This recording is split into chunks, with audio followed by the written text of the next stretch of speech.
Save It for the Blind is sponsored by Kershaw Knives. Kershaw manufactures next-level pocket knives for outdoor enthusiasts. Save It for the Blind is now also being sponsored by Roseville Motorsports. Roseville Motorsports is the greater Sacramento area's premier destination for all your power sports vehicle needs. Stop in today to browse off-road vehicles from leading manufacturers like Polaris, Yamaha, and more. If you guys are enjoying the show, we'd love to hear from you and get your support. Please follow us on your favorite podcast platform. Give us a 5-star rating. Your reviews really help us grow and reach more people. Thank you for being a part of our community. So I'd like to welcome everybody back to another episode of Save It for the Blind podcast. This is Carson Odegaard and my normal co-host Jeff Smith on the other line. Today's guests are Jim Burcio, who is the VP of Membership for the Pacific Flyway Decoy Association. And we also have Rob Capriola, who is a decoy carver and recently retired biologist. So welcome, guys. We appreciate you coming on and talking decoys with us. Great to be here. So, Jim, this year's Pacific Flyway Decoy Association show is back at the Doubletree Hotel in Sacramento, July 12th through the 13th. So, Jim, how can people attend, find more information, and purchase tickets? So attending is real easy, and there's no need to purchase tickets ahead of time. The show is at the Doubletree, Sacramento, off of Business 80, and we're talking July 12th and 13th. Saturday from 9 to 4, and Sunday from 9:30 to 3. More information, they can get that at pacificflyway.org, our website. And the hotel has a deal now where they're charging. They have a little kiosk that has a little arm that comes down, and then you have to go in and get a little ticket so that you can park in the hotel parking lot. Don't be bothered by that. Bring your ticket into the show floor. We'll validate your parking, and it will cost you a penny. So I don't want people to drive away because they see a parking fee. Okay. So decoy carving is an original American art form. It comes from no other continent. It comes from no other culture. It's uniquely American. And it's one of 5 original American art forms. So it's pretty unique. And so what they're going to do is they're going to see some very traditional. The whole art form started with people trying to carve a decoy so that they could around Chesapeake Bay, so they could harvest birds for food. They saw the Indians using the reed decoys, and they assumed that these were woodworkers. They built their own homes from scratch. I mean, they didn't go to a lumber mill. There was no lumber mill. So they had plenty of wood laying around, and they had a sharp axe, and they could hack out, a floating thing that looked like a bird. And so that art form started way back, and now it's progressed to, pretty sophisticated. That we went from this club started with traditional hunting decoys, and then grew into shorebirds and songbirds and raptors and all that kind of stuff. And now, went beyond like North American birds. Now it's birds of the world. So they could see all kinds of, maybe 500 entries in competition that are, birds from anywhere in the world. They're also going to see the original art form, which is the traditional hunting decoy. They're also going to see something a little more fancy than the traditional hunting decoy called the contemporary decoy. And so, it's not a stodgy, art show. It's a family thing. Bring the family. We have a little art corner for kids to go over and do some art projects while the parents are walking around.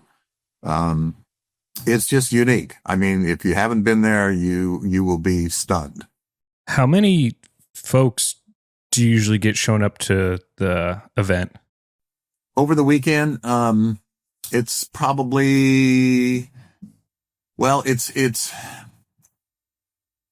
it's part art show, part competition, and part carvers convention.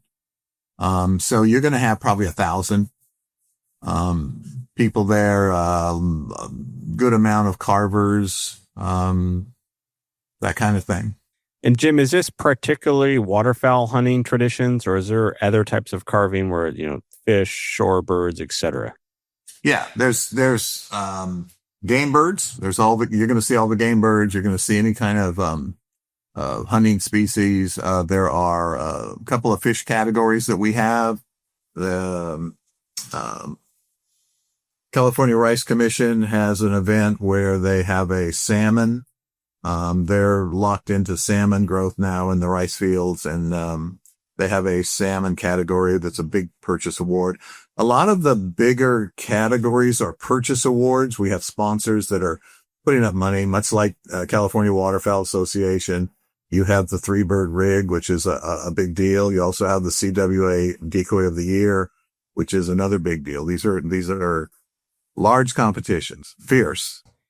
Jim, last time we talked, you guys had just started a new program where master carvers were being mentors for anyone wanting to get into carving. Can you explain how that's going and how other people could potentially meet some of these mentors and get involved through this event?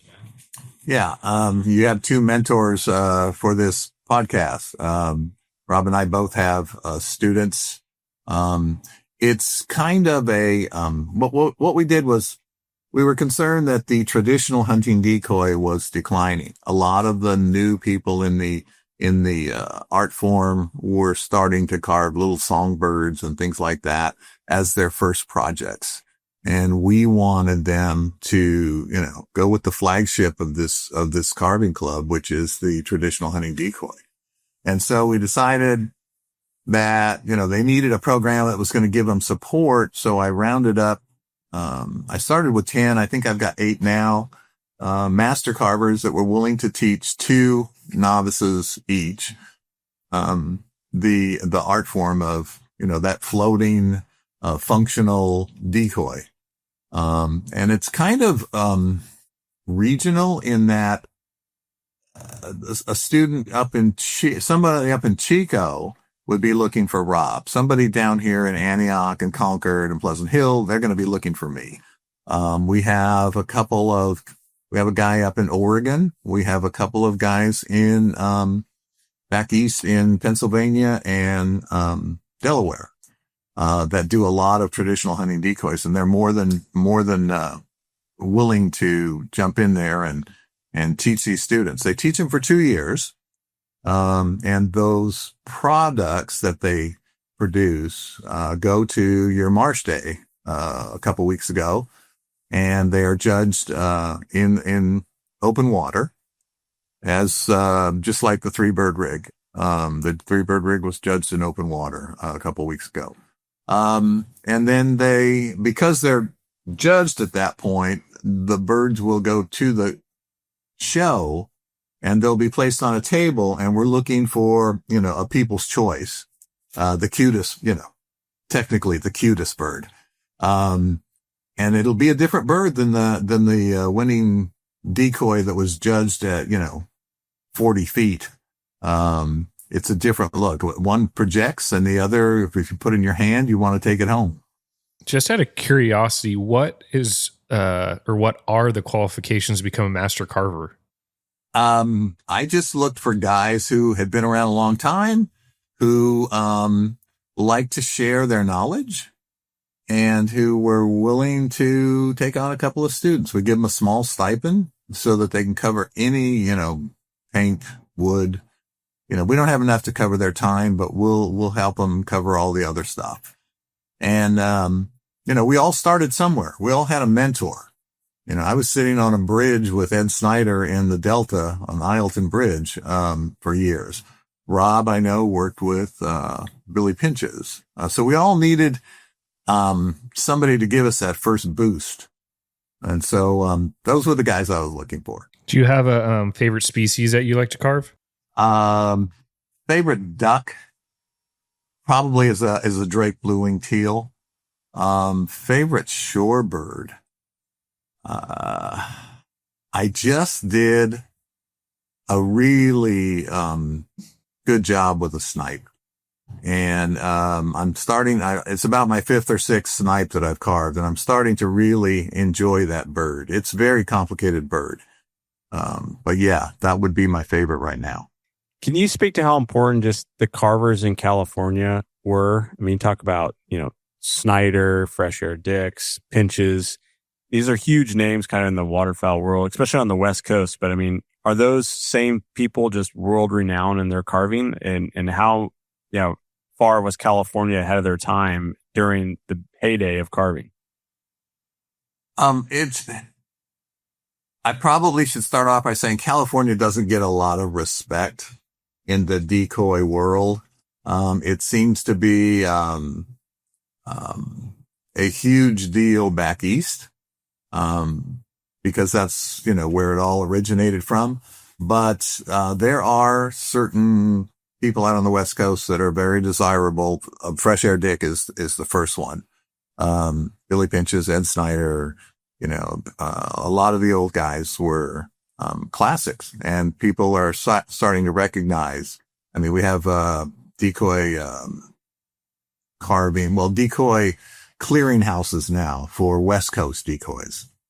When you talk about some of those other areas, are you talking more like the Chesapeake Bay, Maryland? Are those the main areas where like the big collections or collectors are wanting decoys that were made in those specific areas?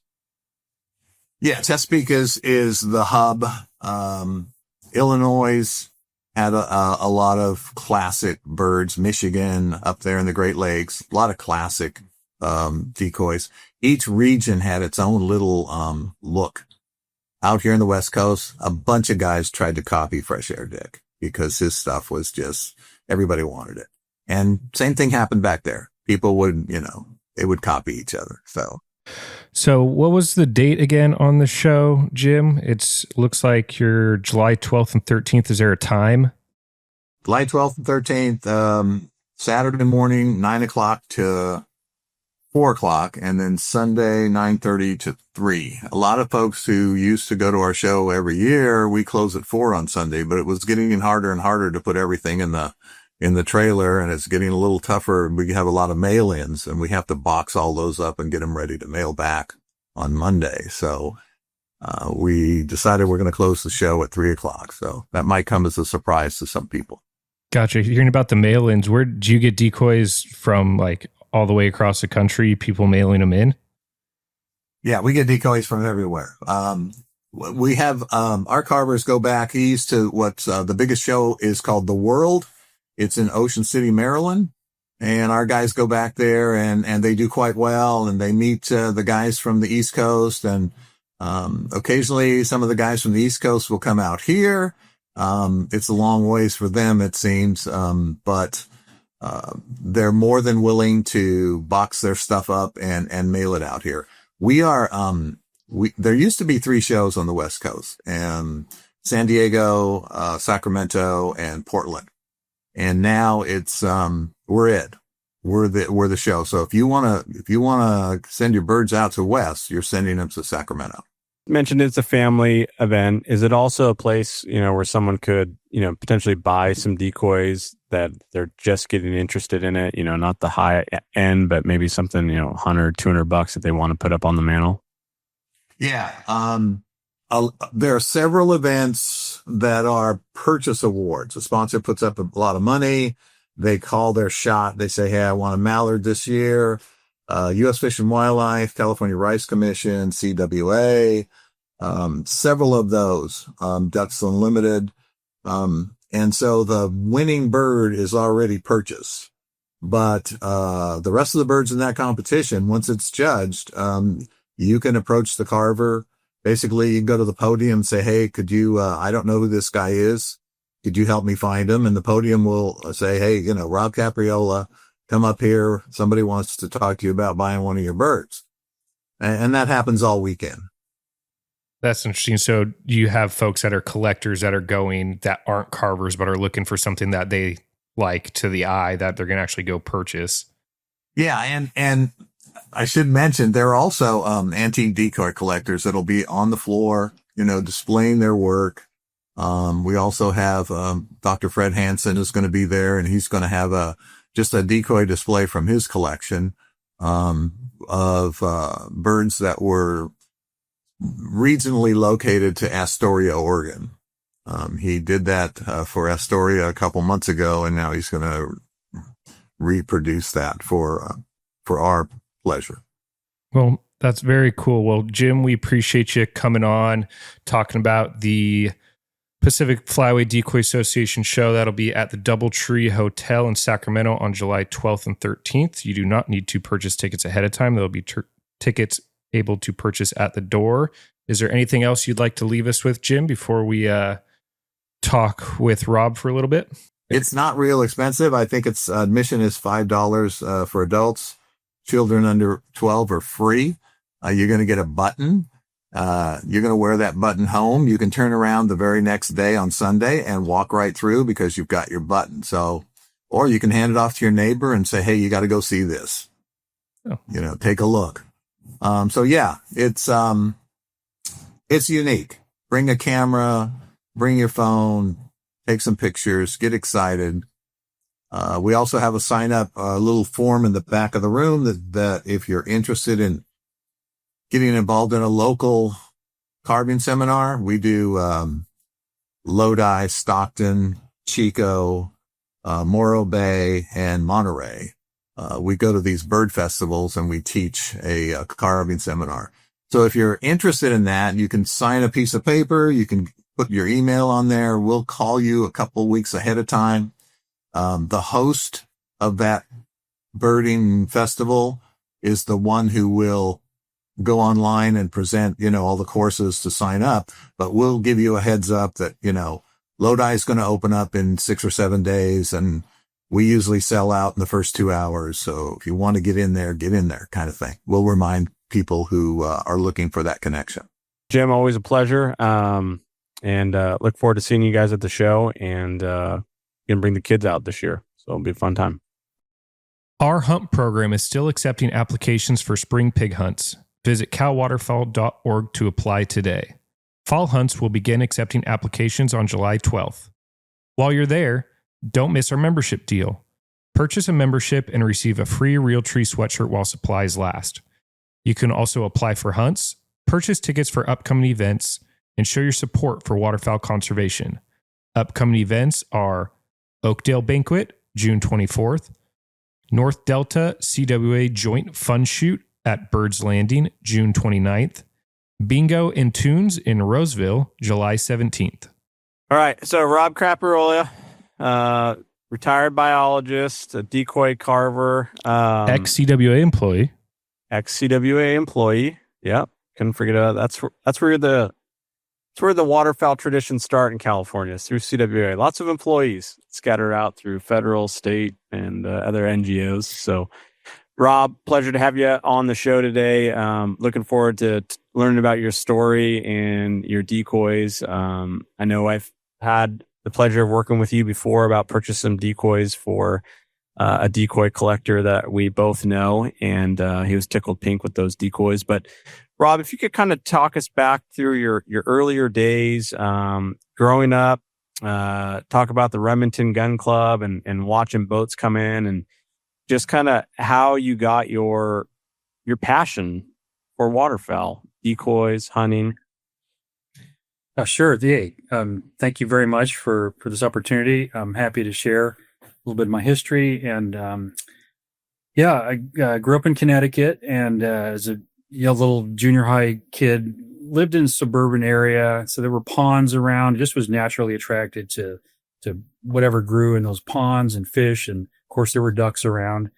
And my next door neighbor, his dad was really into skeet shooting. And so they invited me to go out to this Remington Gun Club. It's at the mouth of the Housatonic River in Connecticut, famous old club. It's been shut down since '68. But yeah, trap and skeet. And vivid one day, I remember going. You have to go across this causeway to get out to the club, and it goes across a marsh. And I saw a couple of guys pulling a duck boat up, trying to get it onto the side of the road where they had parked their car. And they had a dog running around. They weren't even in camouflage, just kind of duck colored. And I just thought, wow, that just looks really, it's very romantic to me. So, and then my neighbor, his dad took us out into a reservoir. We weren't supposed to actually go in there, but we did anyway. And we jumped shooting these coves you jumped a pair of mallards and killed a mallard The Springer Spaniel went out and got that duck, but I saw the duck dive and the dog chased the duck down and got the duck. And it was just super thrilling. And then the next real stage is shortly after that, we moved to Maryland. Family moved to Maryland, and I picked up a couple of books. That one's called The Outlaw Gunner, and the other one's called Gunning the Chesapeake by a guy named Harry Walsh. Talks all about the history of waterfowling, especially centered in Chesapeake Bay. And the whole history of it just really stuck with me. And I got my mom to take me out to the Eastern Shore to the Chesapeake Bay Maritime Museum on St. Michael's. And this has, again, in person, all of this stuff, the punt guns, the boats, the sailing boats, the layouts, sink boxes, the Decoy Carvers. And then I think on another trip, I went to the Ward Foundation or the Ward Brothers workshop in Crisfield, Maryland. So that's when I just started really wanting to go hunting. And I made my first decoys in 1974. So what were your first decoys? I made 6 pairs, all different species, out of styrofoam. So I still have the mallard pair. I don't know what happened to the rest of them, but my mom kept that mallard pair. And by then I could drive. I was 16, and there was some public land out along the Potomac River, like floodplain bottomlands. And I put all those decoys in a big, like a sea bag, on my back in the dark, hiked down to this pond I knew about in the dark, dumped them all out. And by then, all the heads had broken off the styrofoam and the bills had broken off. So this was my first lesson in, how to make a sturdy decoy. Yeah. What was the thought behind, I'm going to go hunting and I'm going to carve my own decoys instead of buy them? Because personally, I'm not a decoy carver. I've never had that thought, especially when I got into hunting. I'm going to go hunting. I'm just going to go down to the store and buy decoys. So what was the thought behind that? Well, first was the cost. They were even back then, they were $35 a dozen. So think of what that was in 1974. Yeah. And, my folks were really crafty. They're both engineers. So I had materials until I was always building stuff with my dad. So do it yourself type of family. Gotcha. So that was just first thing that came to mind was I'm going to do it and I'm going to build my own. Yeah. Well, it was kind of, that's what the decoy makers did. They used the materials that they had at hand and made their own. Yeah. So that mallard pair is never going to come to market, I take it? I don't think anybody would want them. They're pretty good. I'll have them at the show. I'm putting together the 50-year retrospective of my work. It's going to be at the show also. Oh, that's great. That'll be fun. Is it a little bit of a transition from the first styrofoam to what you're producing now? Yeah, I'll put them together, mallards. The history of you and your decoy carving. That'll be perfect. Yeah, talk about how you got from those styrofoam decoys to really being mentored, and kind of the steps that really took you to where you are now as a master carver. Well, the big thing was, after high school, they're hunting in Maryland, bounced around a little bit, Alaska, and I landed in Humboldt County in Arcata. And I knew it was good for waterfowling. I could see the bay there. I could see birds on the bay. So I asked somebody, was there a hunting guide around? And they pointed me in the direction of Billy Pinch's. And so I gave him a call, and he said, yeah, come on up to the shop and we'll talk. And the shop was up in the tall redwoods, really rustic thing, came down the hill. There was smoke coming out of the wood stove, wooden porch, and stepped in there, and the smell of redwood. And it was just wonderful. Hit it off right away. And he had me cutting with a chainsaw, because I had come from working for the Forest Service and new saws, cutting the big chunks of redwood that he had on his property, milling them out for him, that he could then carve the decoys from. So made myself a huge pest with him, for about 6 months, and then slowly got my own bandsaw. But he turned me on to the whole world of, books and seminars and the shows, and a great group of mentors that I've had over the years. Northern California, very rich environment for carvers, and Humboldt Bay has a really deep history also in in Carver. So I was in the thick of it and just really fashioned myself, a bayman. He built boats and scull boats and layout boats. And so I've just fashioned myself after that for quite a few years while going to college at Humboldt State. So that's what brought you to Humboldt after leaving Alaska and the Forest Service, was going back to school at Humboldt. Exactly. So was your original thought to get with Bill as a decoy mentor, or first like, hey, this guy knows the area to hunt, and then it just rolled into this long life friendship and mentor? Exactly. I didn't have a pot to piss in, really. So I said, hey, I can sweep your shop or whatever you want me to do. If you take me hunting, just show me one thing, And so he took me out in the Skullboat the first time. I thought that was really crazy. But, we got some birds. It was just very relaxing. And so right away, okay, I got to get one of these boats. And didn't have a dog. You don't really need a dog for hunting there, open water.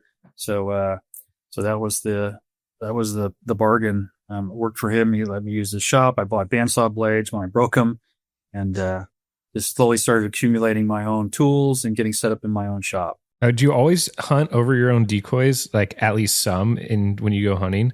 Or do you ever just go back to the ones you can buy?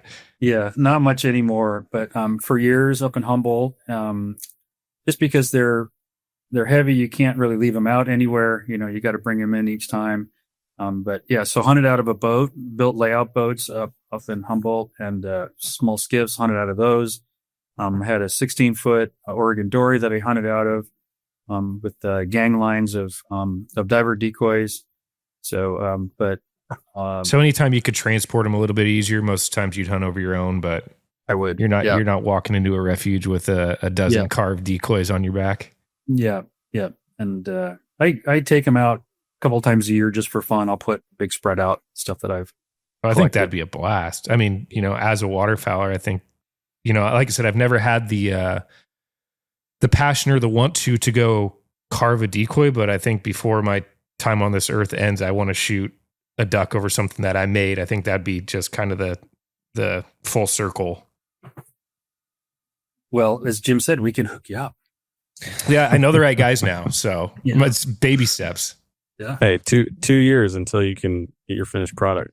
Yeah. Good enough that I can hunt under.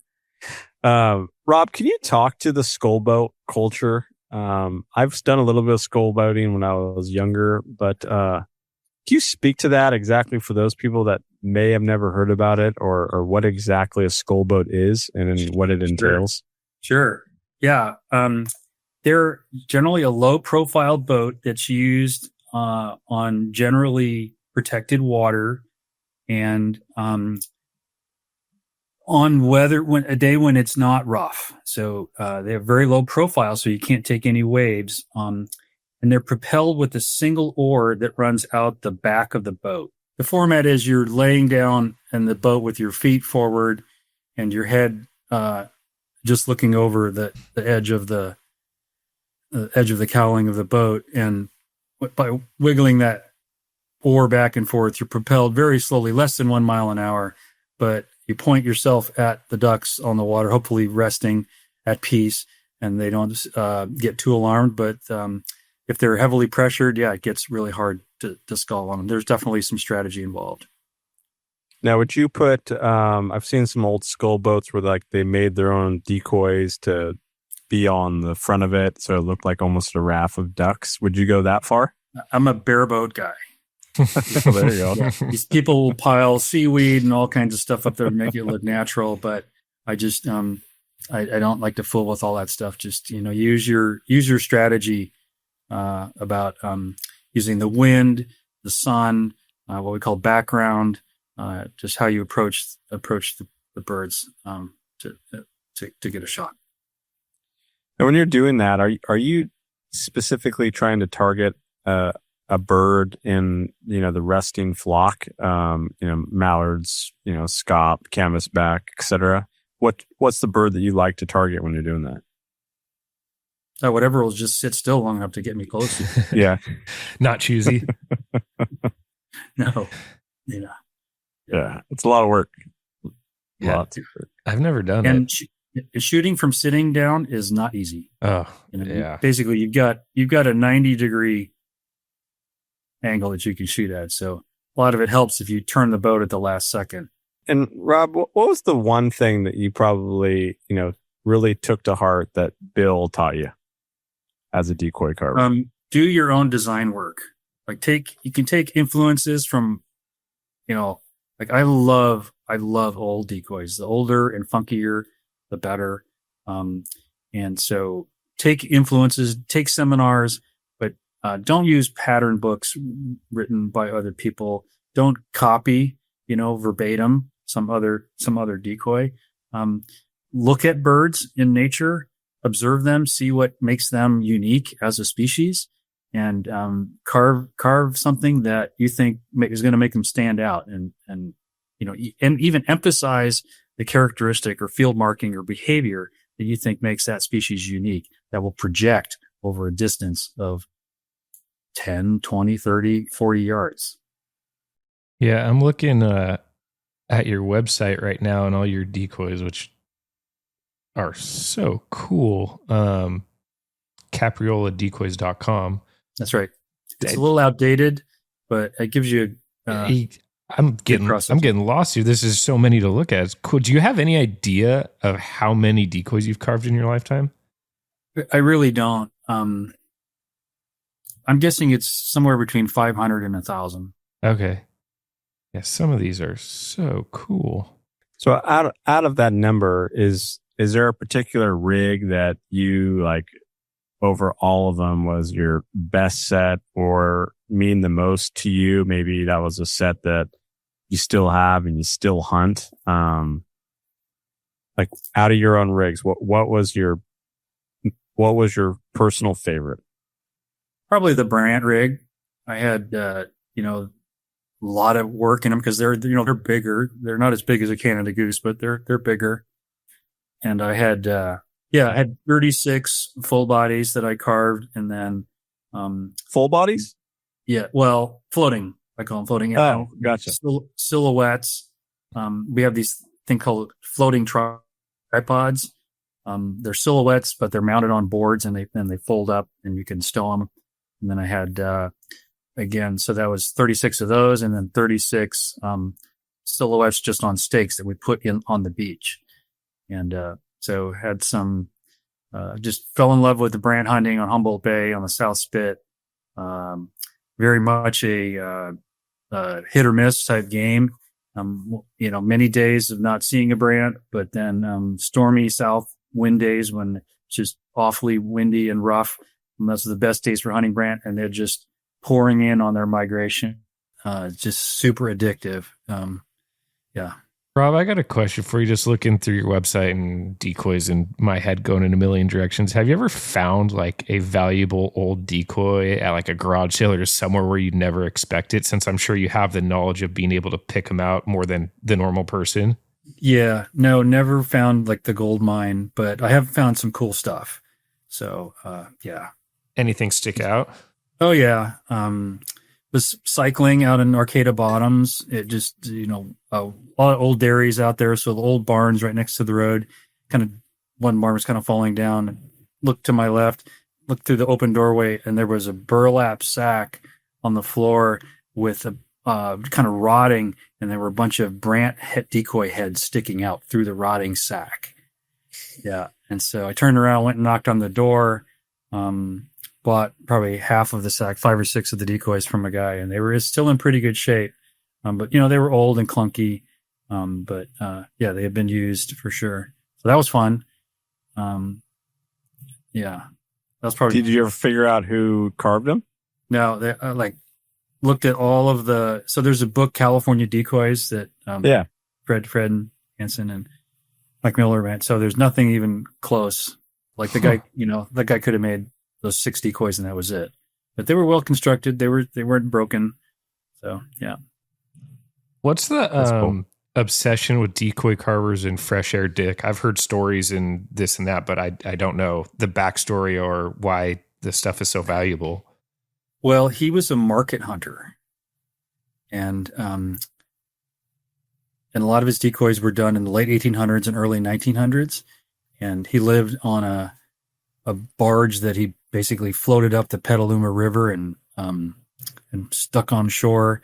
And his stuff is, very consistent and super recognizable style. So this is one thing that makes an individual or a region collectible, is that they have an easily identifiable style with consistent traits you can nail and quality, right? His lines are beautiful. He chopped all this stuff out, no bandsaw. He just hand chopped it, but they're all super consistent and well finished. Yeah. Okay, interesting. Yeah, I always wonder how people know who makes what if they didn't have a maker's mark somewhere on there. That makes sense, consistency and style. Yeah. Yeah, you just see enough of them. And or you have what's called provenance, where documented, it was so and so bought it from the carver. He was held in this collection for so many years, and then it was put at auction. And then there's photos, or it was in a book. Yeah, the high end stuff, and so they're really a piece of art at that point. It gets documented, provenance, the high end stuff. Yeah. So Rob, when you're judging some of these contests, I mean, what is the judge looking for in the decoy itself, and what puts to the winner over the others, in your opinion? Yeah. So for what we're calling traditional hunting decoy, it's something that's serviceable, and that is a very subjective term, because hunting conditions vary widely across the country, right? So the judges have to be mindful of that. That's why we typically have 3 judges and have a variety of backgrounds in those judges. So like if you look at judges or carvings, say from Louisiana, where they're hunting a lot of really protected waters, they're kind of small and petite and delicate. You look at stuff that was made in Michigan, they're big, blocky, heavy, no undercut wings or anything like that. So you have to be able to see, did the carver achieve what he was trying to achieve with his design? So getting a little too esoteric, they got to float right. Okay, they're like a boat. They got to float right. They got to be stable in the water, not too rocky and rolly, with just the right attitude. If it's a puddle duck, you can't have the tail down in the water. They sit with their butt up in the air, and you got to think of what it looks like from a distance. You may not see all the colors, but you're going to see the silhouette of the bird. The canvasback's got that beautiful sloping bill and face, and you guess that's got to be captured. If those lines aren't there, then you're not capturing the essence of the bird. Just good quality workmanship, like paint. There's no holidays, the whole thing's painted. It's not too fragile. That's again a very subjective term. What's too fragile for somebody in Michigan, is not too fragile for somebody, say, in another area that hunt protected waters. So fragile, simple, not a lot of detail. Like you don't want to see burning or individual marks, like with a feather burner. Texture such as a rasp finish is really a good way to get imitation of feathers without all the work. So we look for carvers that try to find innovative ways to get the essence of the bird, but the imitation of detail, but without all the work. So instead of having a whole bunch of individual strokes on a feather, using the rough texture and thick paint, you can stroke across that texture and it'll just hit the highlights. It'll look like splits. So that's the carver using technique to get the imitation of detail without all the work, because you're doing a bunch of these, right? You should only take an hour or something to paint a decoy, not 5-10 hours. So we look for that kind of ingenuity in carving, texture and paint effects to see, are they sophisticated in their skill set? Now, when you guys are practicing, I shouldn't say practicing, when you guys are creating these decoys and you're trying to get them to float right, what is the technique to make sure that it is exactly how you want it to float on the water, in either rough conditions or lake, whatever it may be?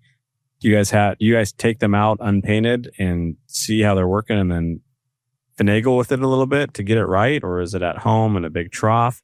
And what's your method there? Well, early on, when I wasn't very good at doing design work, I needed to do a lot of exactly what you're talking about. What we used to do is fill up like a dishpan, portable dishpan, and put a sheet of dry cleaner. You get your shirts from the dry cleaner, that plastic, it's super lightweight, and you could drop a wooden unfinished bird onto that, and you could see how it floated. Oh, is the tail too heavy? Is it sinking to one side? And then you can adjust that with a keel, with weight in the keel, or put weight on one side or the other. But these days, I've just done so many of them. The way I design them, I know they're going to float right. And I hollow most of my birds, and so they're easy to get to float right. But you do have to adjust them once in a while. Well, I noticed some of the old decoys, like I have, like there's some that the keel is just a piece of lead, and then there's some that actually have a kind of a wood keel with a little bit of lead on the bottom. Yeah. What's the differences in those two different styles? Sometimes people will put a keel on that's scalloped out, so they want to wrap the lines around or keel if they're using a long line. Like Humboldt, we had 12-foot anchor lines in Humboldt all the time. So I wanted a way to wrap that keel, wrap the line around the keel. Now, I carve for a lot of guys that hunt in the Butte Sink, places where it's shallow, 4 foot, deep, and they want a smooth bottom decoy. So I just put hammered out sheet lead on the bottom of decoy and a leather thong on it. So it all kind of is the details the function of form follows function in that case. Good question. That's interesting. Does anybody carve full bodies, or is there a section for that? I saw on your website you had a picture with a full body turkey decoy that was carved and painted. Yeah, I've carved plenty of full bodies. I'll have some at the show. I just did a flying brant. That I'll have at the show. Done mallard pairs. I've done full body brant pairs. Is that like when you're talking about in the show? Is that a whole different judging style? Like they're judging the full bodies or judging the floating decoys? Yeah. There's so many categories. So there's what they call field decoys. So the brant would go in the field decoy category. So people put, like doves would be considered a field decoy. I've done other types of silhouettes in the field decoys. Yeah, there's multiple categories. I mean, you can find almost anything you want there. Yeah. What's the details about the bronze you have on your website? What is that? That's probably it's called a maquette. It's only about 4 or 5 inches. So yeah, I've started working in bronze, and I'll have that piece there, and I did a larger piece of a Dorado mahi, and so I'll have that there, and some other pieces that I'm in process of designing. So you're working with bronze to do that? So you build the model in wax. Okay. It's a lost wax process. Yeah. You build the original in wax, and then take it to the foundry, and they build a mold around the wax. They dip it in the slurry and build a mold around it, and then they fire it. The wax falls out. They plug a hole, and they pour the bronze in. Oh, interesting. And then you finish it and put the patina on it. Huh. Yeah. I never would have known that. Yeah. Another thing that I was mentored every day. Yeah. You were mentored in that? Yeah. Old hunting partner of mine was a decoy carver, and he started getting into bronze work and kept encouraging me. So finally he got me started. Yeah. Do you find it similar or harder or easier than working with wood? It's totally different. Oh, really? Yeah. You have to think differently, because everything you create, you can't create anything that's solid bronze. It has to be a shell. Yeah. Gotcha. Like, is there a market for that too? Like its own little subculture of collectors into the bronze, and opposed to like just the regular traditional woods? I've sold those pieces to my decoy collectors. Yeah. That's great. Yeah. So Rob, if you were to talk about to your younger self, maybe that kid on the dock in Connecticut, what would you tell him about your journey ahead of you and where you're at today? Well, I'd just say younger self, I guess, in Alaska, that you're gonna take this wilderness experience, and it's gonna stick with you enough that you're gonna want to stay in wildlife and conservation your whole life. Is that something that you've passed down to others? I do plenty of things like career day, at universities, Humboldt, I've done Davis and stuff, and talked to young people coming into the field about careers in conservation. Yeah. Well, I know it was probably the first month I worked for California Waterfowl. I think it was in 2008. You came out to one of our camps at Rancho Escalon, and the kids made pintail silhouettes. Oh yeah. And all I can remember is how easy you made it look. And you're just like, oh, just, a couple brushes here and boop, boop. And everyone else's pintail would look okay, but yours was like a nice piece of art. And I was like, dude, you did that in like 10 seconds, and you're just very, meticulous, but just very smooth. And I think you actually gave that one to George, because we had it at like all of our summer camps for years. Wow. And I was in George's office for the longest time.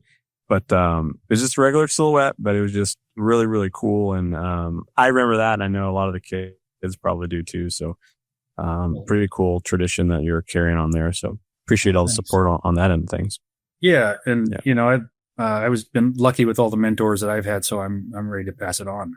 Wondered if we could do something like that with our advanced camps, do a carving styrofoam or something. Yeah, I was actually going to reach out to everyone about doing that. The one thing that we did do a number of years ago is we had Jim come out with a couple other carvers with one of our veterans groups. And it was awesome. Like after the hunt, everyone's sitting in our ed room, carving up, blocks, and some of them were looking pretty good. But then it'd be like a missed step. And we had a couple fairly big gouges on thumbs and hands from the knives. Yeah, that's a little dangerous for kids. Yeah. Yeah. God, it'd be cool though. But we used to do the styrofoam ones as well. There was a guy, he lived up in the Cameron Park area. Chet was his name. Chet Wilcox. I don't remember his last name. Yeah, Chet Wilcox. So we'd go to his house, we'd bring a bunch of big foam blocks, and George and I would help him cut the blocks of just the decoy body and a head. And then we would teach the kids how to, draw the lines. And then they took sandpaper and would sandpaper the sides. And then by the end of the weekend, they would make a cinnamon teal drake, and they would bring that home and stuff. It was pretty cool. Yeah, I've taught some younger kids. You do that and use a rasp, and so it's hard to really hurt yourself with the rasp and sandpaper. Yeah. It's feasible. Yeah, it's good stuff. Right. You just kind of hold it on the table with one hand and use a rasp on the other hand. You don't need a vise or any of that other sort of fancy stuff. Yeah. Yep. Doable. Absolutely. Right. You're right. So Rob, what do you hope that people will feel, remember, like when they hold one of your decoys? It could be decades or 100 years from now. What does that mean to you?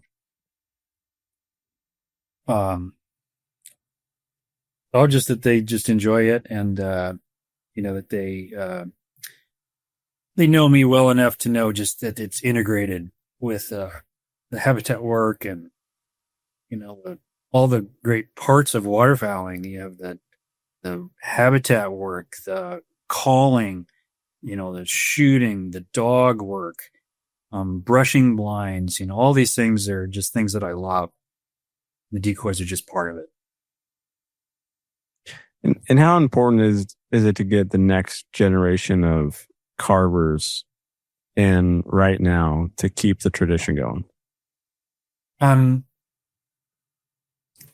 It's like so many things. It comes and it wanes. So there was just a giant swelling of decoy culture in the 80s, which when I got into it, I don't know if you remember, you couldn't open a Good Housekeeping magazine or anything without having a decoy in the background. And like Jim was saying, the shows were just blossomed. Every year there would be 2 or 3 or 4 more shows around the country. And that whole, swelling has diminished. Now the Pacific Flyway show is one of really only about, 8 or 10 around the country. And it's still one of the biggest. So, I don't know what's going to keep it, alive. But I really think it's the work that the Decoy Association does with the hands-on seminars and now the mentoring program. And we're targeting people. We're asking them that you're committed to continuing to carve. You have to have a shop in order to qualify as a mentee. You have to have a shop, and be willing to have the tools. So, I think that's the best.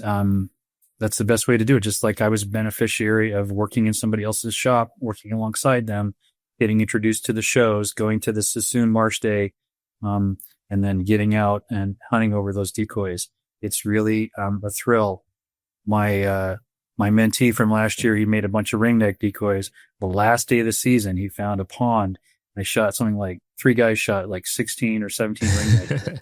6 nice ringneck decoys. So that's the circle that we're trying to create for people to really to do it. They're made to hunt with. People ask, you hunt with these? Yeah, that's what they're for. Yeah. I think that's the coolest part to me is being able to hunt over something that you created. Yeah, it's like making your own duck call or something like that. Yep. It's folk art, etc. It's part of the tradition of waterfowl hunting. Yep.